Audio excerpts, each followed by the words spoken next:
روداد لکھتے وقت واقعات کی سنگینی کو اس طرح کم کیجیے کہ پڑھنے والے کو ذرا بھی برا نہ لگے۔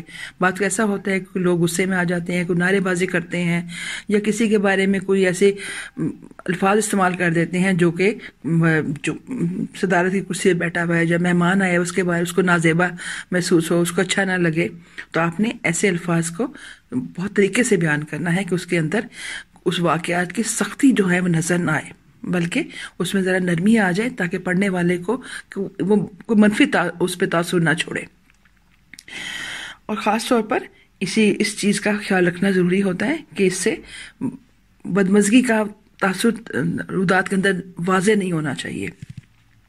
مقررین کے خیالات بیان کرتے وقت اپنی طرف سے کوئی بات ان کے نام سے منسوب نہ کیجیے، یعنی اپنی طرف سے آپ نے بالکل یہ نہیں کہنا کہ وہ یہ کہنا چاہتا تھا یا وہ یہ بات اس کو لگ رہا تھا کہ وہ یہی بات کہے گا، تو آپ نے ایسی کوئی بات نہیں کرنی۔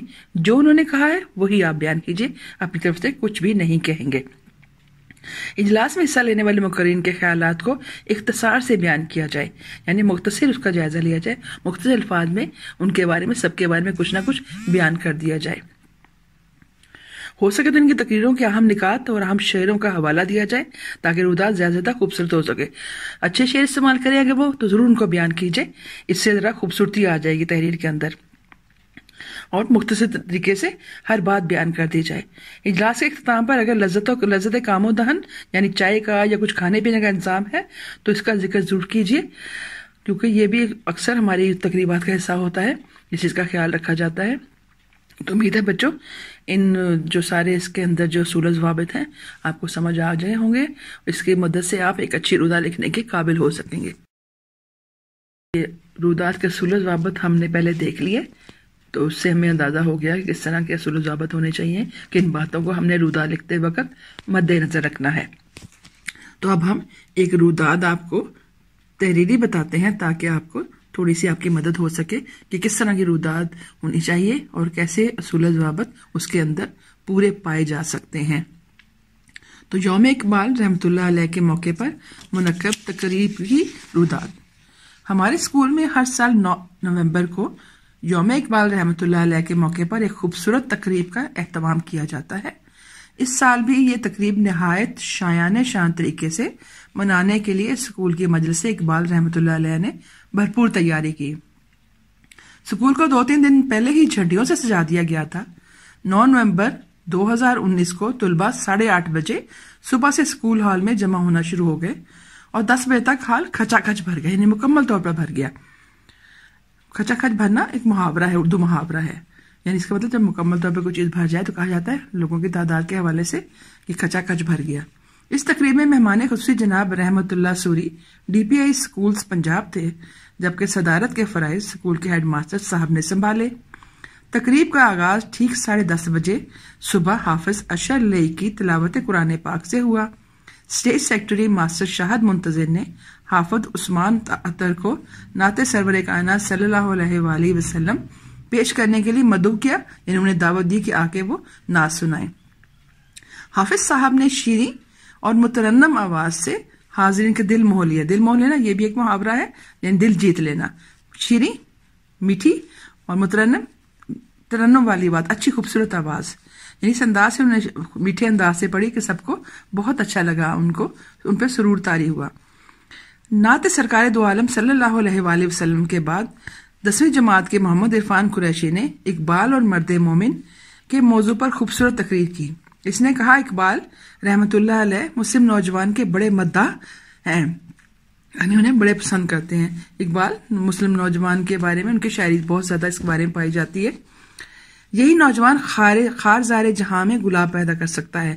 خار زار جہاں سے خار کہتے ہیں کانٹے کو، جہان دنیا کو، خار زار جہاں یعنی دنیا کے کانٹے، دنیا کی جو مصیبتیں ہیں اس میں گلاب پیدا کرنا، یعنی اس میں کانٹوں کے ساتھ گلاب ہوتے ہیں، تو گلاب پیدا کرنا مراد اس سے یہاں پہ یہ ہے کہ وہ آسانیاں پیدا کر سکتا ہے، مشکلات کے اندر آسانیاں پیدا کر سکتا ہے، وہ اپنی ہمت کے ساتھ، اس میں طاقت ہوتی ہے، ہمت ہوتی ہے۔ یہی نوجوان آزادی اور انقلاب کا پیامبر ہے، یعنی یہی لوگ آگے بڑھیں گے اور انقلاب لائیں گے اور دنیا کو فتح کریں گے اور دنیا کو بتائیں گے کہ ہم کس شان و شوکت کے مالک ہیں۔ اقبال کا مرد مومن ستاروں پر کمندیں ڈال سکتا ہے، یعنی ناممکن کو ممکن کر کے دکھا سکتا ہے، اور ساری خدائی اس کے تصرف میں ہے، یعنی پوری کائنات اس کو تسخیر کرنے کے دے دی گئی۔ اب انسان کے ہاتھ میں ہے وہ کیسے محنت کرتا ہے اور اللہ تعالیٰ کے اس کائنات کے راز کو جاننے کی کوشش کرتا ہے۔ ہاتھ ہے اللہ کا بندہ مومن کا ہاتھ، غالب و کار آفریں کار کشا کار ساز، یعنی بندہ مومن کا جو ہاتھ ہے وہ اللہ کا ہاتھ ہے۔ جب اللہ کا کوئی ایک بندہ کوئی کام کر رہا ہوتا ہے اور اتنا ہی دیندار ہوتا ہے تو اللہ تعالیٰ کی رضا اس میں شامل ہوتی ہے۔ جیسے اللہ ہر شے پہ غالب ہے، اللہ تعالیٰ اس مومن کو بھی وہ صلاحیتیں دے سکتا ہے کہ وہ ہر چیز پہ غالب آ سکے اور سارے اپنے معاملات کو حل کر سکے، کارساز ہو۔ تو یہ خوبصورت شعر انہوں نے اس میں شامل کیا۔ تقریر مختصر مگر جامع تھی، یعنی مختصر تھی مگر مکمل طور پر اپنے موضوع کو بیان کر رہی تھی۔ اس کے بعد نویں جماعت کے محمد کاشان کو سٹیج پر آنے کی دعوت دی گئی۔ اس کی تقریر کا عنوان تھا اقبال اور عشق رسول صلی اللہ علیہ وآلہ وسلم۔ محمد کاشان نے نہایت خوبصورت انداز میں ثابت کیا کہ اقبال ایک سچے عاشق رسول صلی اللہ علیہ وآلہ وسلم تھے۔ طرز خطابت نے تقریر کو اور بھی معتبر بنا دیا، یعنی اس نے اتنے اچھے انداز سے اس کو بیان کیا، اتنے اچھے انداز سے خطابت کی، تقریر کو بیان کیا کہ اسے اور بھی معتبر بنا دیا، یعنی اور بھی قابل اعتبار بھی ہو گئی اور لوگوں کو پسند بھی بہت آئی۔ الفاظ کا چناؤ خوبصورت تھا۔ اس تقریر کے بعد 10ویں جماعت کے محمد ریحان سٹیج پر بلائے گئے اور انہوں نے اپنی مترنم آواز میں کلام اقبال سنایا، جس سے سامعین بے حد محظوظ ہوئے۔ سامعین سننے والے، محظوظ ہونا، لطف اندوز ہونا۔ غزل کے الفاظ قلب و روح میں اترتے چلے گئے، یعنی قلب کہتے ہیں روح کو، قلب کہتے ہیں دل کو، یعنی دل میں اور روح میں اس کے الفاظ اتنے خوبصورت الفاظ تھے۔ آئیے دیکھتے ہیں وہ کیا الفاظ تھے۔ ہر لہجہ ہے مومن کی نئی آن نئی شان، گفتار میں کردار میں اللہ کی برہان، قہاری و غفاری و قدوسی و جبروت، یہ چار عناصر ہو تو بنتا ہے مسلمان۔ یہ اقبال کی بہت خوبصورت غزل ہے جس میں مومن کی شان بیان کی گئی ہے کہ اس کے ہر کردار میں، اس کی بات کرنے میں، ہر چیز میں اللہ کی شان جھلکتی ہے۔ جیسا وہ زبردست ہے، جیسا وہ معاف کرنے والا ہے، جیسا وہ پاکیزہ ہے اور جیسا وہ زبردست ہے، ویسی خوبیاں انسان کے اندر بھی، اچھے انسان کے اندر بھی پیدا، کیونکہ انسان میں اللہ تعالیٰ کی خوبیاں بیان کی گئی ہیں اور اللہ تعالیٰ نے اسے اصل تکوین بنایا ہے۔ تو یہ چار عناصر ہوں تو مسلمان بنتا ہے، یعنی یہ ساری خوبیاں ہوں گی تو ایک مسلمان آپ کے سامنے آئے گا، مرد مومن آپ کے سامنے آئے گا۔ تو یہ خوبصورت غزل سب نے سنی اور بہت سے لطف اندوز ہوئے۔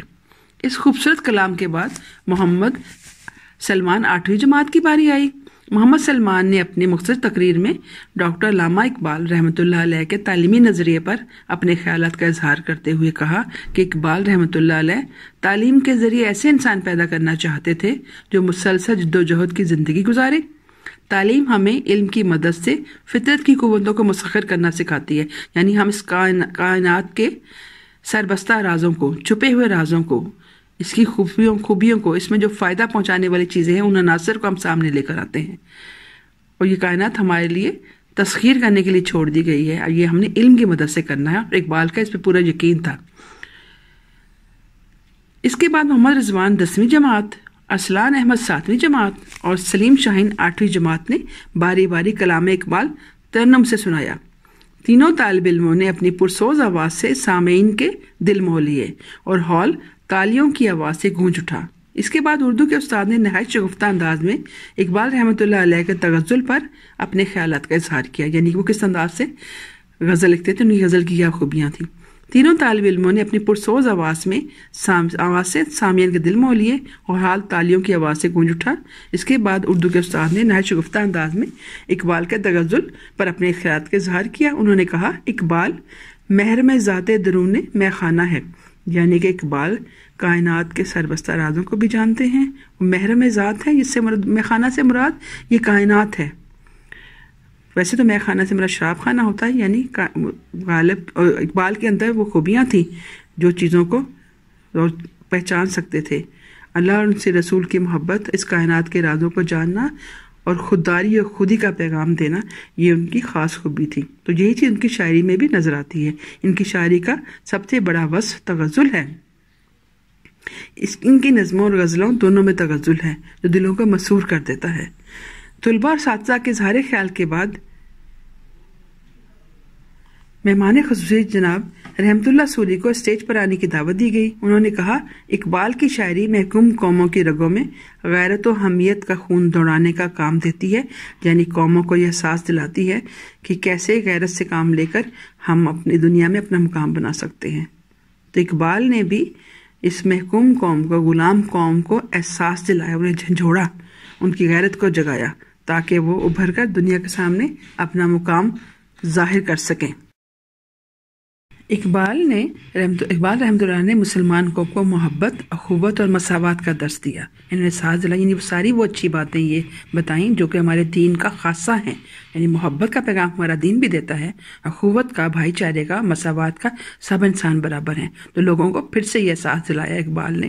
ان کا فلسفہ خودی، یعنی اپنے آپ کو پہچانے کہ آپ کس امت سے تعلق ہے، یعنی آپ خیر الامم ہیں، کس امت سے آپ کا تعلق ہے، اپنے آپ کو پہچانے۔ ان کا فلسفہ خودی ہر مسلمان کے لیے پیغام حیات ہے۔ اقبال نے قوم کی مایوسیوں کو امید میں بدل دیا۔ یوں سمجھیے کہ ان کے کلام کی بدولت قوم کا درماندہ قافلہ سوئے منزل چل پڑا، یعنی درماندہ، دکھا ہوا، تھکا ہارا، پریشان قافلہ جو تھا وہ اس کو اپنی منزل نظر آنے لگ پڑی، اس راستے پہ چل پڑا۔ مہمان خصوصی نے ناصحانہ یعنی نصیحت بھرے انداز میں کہا کہ اگر ہم اقبال رحمۃ اللہ علیہ سے محبت کے دعوے دار ہیں، یعنی اگر ہم یہ دعویٰ کرتے ہیں کہ اقبال ہمیں بہت پسند ہے، ہم ان سے محبت کرتے ہیں، وہ ہمارے قومی شاعر ہیں، تو ہمیں چاہیے کہ ہم ان کے دیے ہوئے پیغام پر عمل کریں۔ مہمان خصوصی نے طلباء کی کارکردگی اور تقریری صلاحیتوں کی تعریف کی اور کہا کہ مجھے ایسے ہونہار طلباء پر فخر ہے جو عظیم ادارے کے وقار کا باعث ہیں۔ آخر میں صدر جلسہ عنایت اللہ صدیقی نے مہمان خصوصی کا شکریہ ادا کیا کہ اپنی گوناگو مصروفیات، یعنی بہت زیادہ مصروفیات کے باعث کے باوجود، یعنی اس کے باوجود بھی تشریف لے کر آئے اور قیمتی خیالات سے مستفید کیا، یعنی فائدہ پہنچایا۔ صدر جلسہ نے مجلس اقبال رحمۃ اللہ علیہ کے صدر عنایت اللہ صدیقی اور دیگر عہدے داران کی تعریف کی، یعنی دوسرے جو عہدے دار تھے اس مجلس اقبال کے، کہ ان کی بہتر صلاحیتوں کی بدولت یہ تقریب کامیاب ہوئی۔ اس موقع پر پورا حال تالیوں سے گونج اٹھا اور طلباء نے چھٹی چھٹی کا شور مچا دیا، یعنی شور بلند کیا۔ صدر جلسہ نے طلباء کو تلقین کی کہ کامیابی کے حصول کے لیے چھٹی کی بجائے جہد مسلسل کی ضرورت ہے۔ وہی قوم بام عروج سے آشنا ہوتی ہے، یعنی عروج پہ پہنچتی ہے، بلندیاں حاصل کرتی ہے، جس کے افراد دن رات کام کرنے کے عادی ہوں، یعنی محنت کسی بھی کامیابی کے لیے پہلی شرط ہے۔ طلباء نے پرجوش تالیوں میں صدر جلسہ کی بات سے اتفاق کیا۔